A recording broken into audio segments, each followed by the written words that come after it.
Kaduna ce, an haife ni a Plateau amma na girma a Abuja da kuma Kaduna. Na gama karatu na finally alhamdulillah, ni jaruma ce a masana'antar Kano.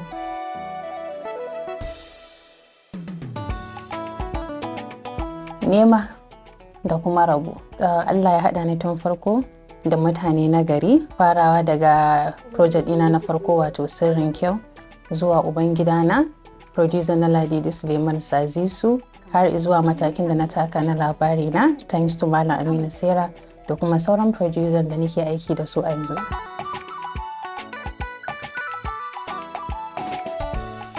Fim ɗina na farko sunan shi Sirrin Kyau, wanda Mazaje shine producer shi.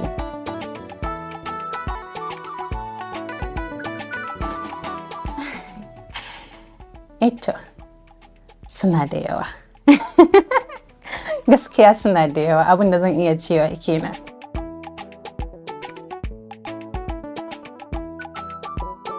Babu guda ɗaya wanda zan zaɓa a ciki saboda dukansu ne abu da na yi ne da zuciya guda, kuma ne ƙoƙari gurin delivering role ɗin domin masoya su ji daɗi. Kamar yadda ake gani da yawa mostly suna so na ne based on my character kafin suke son Fatima Hussein. So gaskiya dukansu dai ina son su.